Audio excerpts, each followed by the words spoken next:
$1.50 corsages and small boxes of chocolate-covered cherries we gave to our dates at their front door. The flush in a girl's face when you kissed her cheek. The shared conviction that spring was forever and none of us would ever die. But illusion is illusion, and the millions of bison and passenger pigeons slaughtered on the plains and the whale bones that still wash ashore on the New England coast are testimony to our anthropogenic relationship with the earth. And for that reason, I have written this account of the events to which I was witness in the year 1962, in the days just before the Cuban Missile Crisis. These events fill me with sorrow and give me no peace. They also make me question my sanity. But they occurred, and others can reckon with them or not. I said Goodman Brown found his way into this story. That's not quite accurate. I believe the human story is collective, that we write it together, but only a few are willing to recognize their participation in it. T.E. Lawrence described the aftermath of the Turks at work in an Arabian village. I have never forgotten the images, and I have never forgiven him for implanting them in my memory.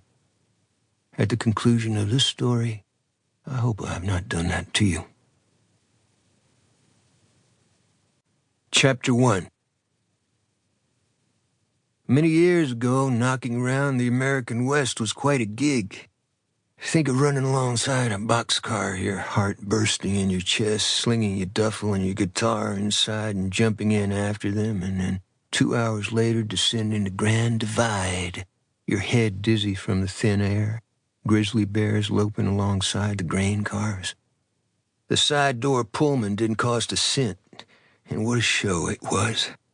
An orange moon above a Kansas wheat field, the iridescent spray of wheel lines, the roar of a stream at the bottom of a canyon, the squeak of an irrigation valve at sunset, the cold smell of water seeping through a walnut orchard at evening tide.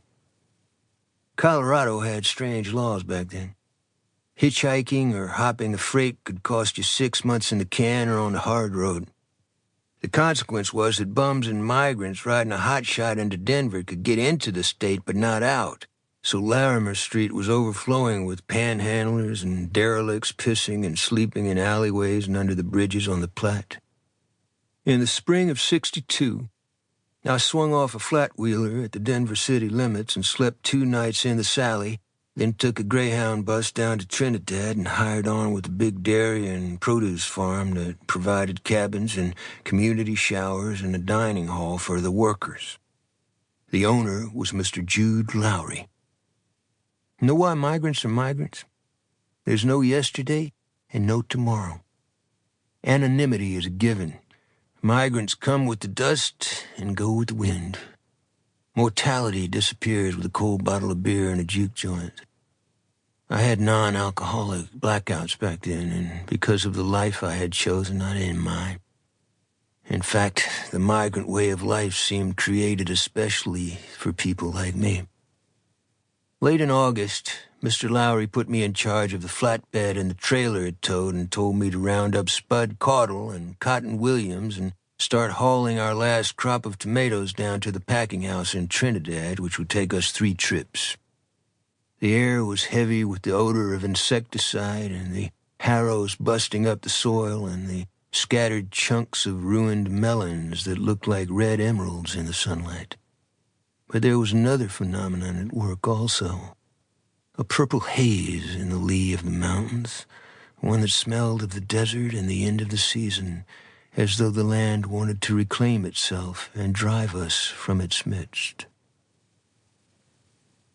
I fired up the flatbed, and with Spud in the passenger seat and Cotton behind the cab, headed down a dirt road for the highway, the knob on the floor shift jiggling in my palm.